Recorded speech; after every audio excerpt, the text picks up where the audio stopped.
Today I'm going to be showing you how to make these delicious shrimp loaded baked potatoes with broccoli and cheddar cheese, and how to make your own creamy savory sauce to go on top. And I'm going to show you how to do this full recipe for under $45, including all the seasonings.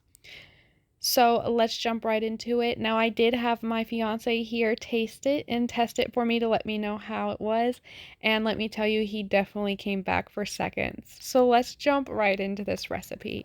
First, you're going to get your potatoes, rinse them off, dry them off, lay them out, and put some olive oil on them. Make sure you rub it in nicely.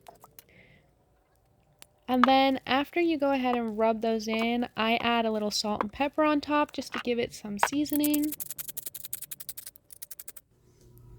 After this, we pop those babies in the oven on 350 for an hour and a half.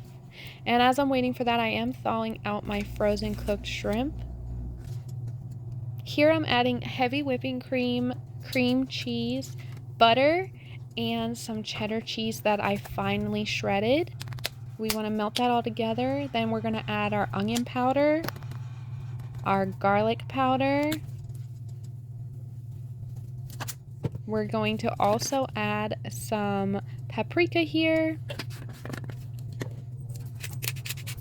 And then I'm just going in with some pepper. Now, I do have all the measurements for my seasonings on my blog, and I will be posting that for you. I'm also adding in some Kinders here, and that is the salt, pepper, and garlic mixture. I've also got some minced garlic that I'm adding in. And you're just going to whisk all that together and make sure you cook this on low heat. I'm also going in with some sour cream and adding that in there.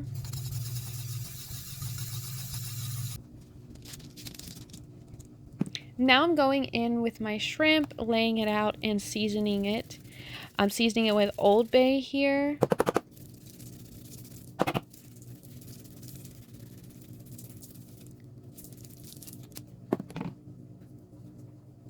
Then I'm going to go in with my onion powder. Then I'm adding my Creole Seasoning.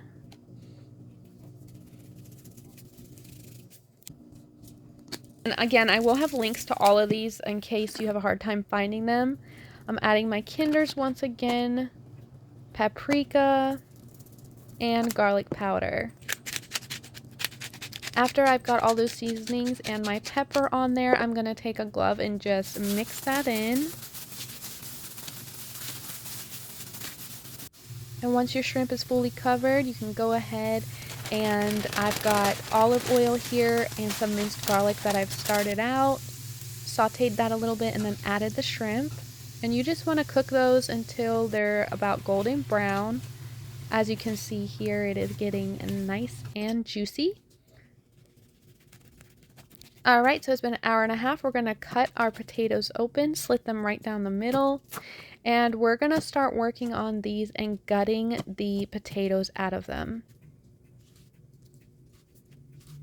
Now, as you see, I'm just gutting them out. You want to try to be careful during this part. You don't want to rip or tear your potatoes any more than they already are. So I just get in there and try to get as much as I can out and put it in a separate bowl. Now I'm taking those mashed potatoes in that separate bowl, and I'm going to be adding butter, sour cream, and all my seasonings in here.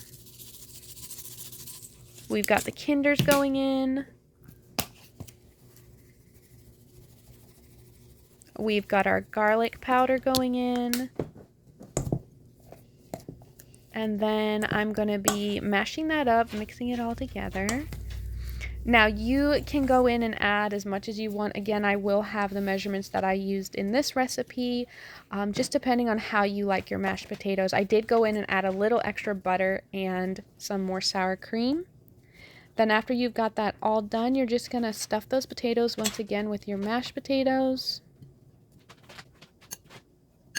And then I'm adding some steamed broccoli.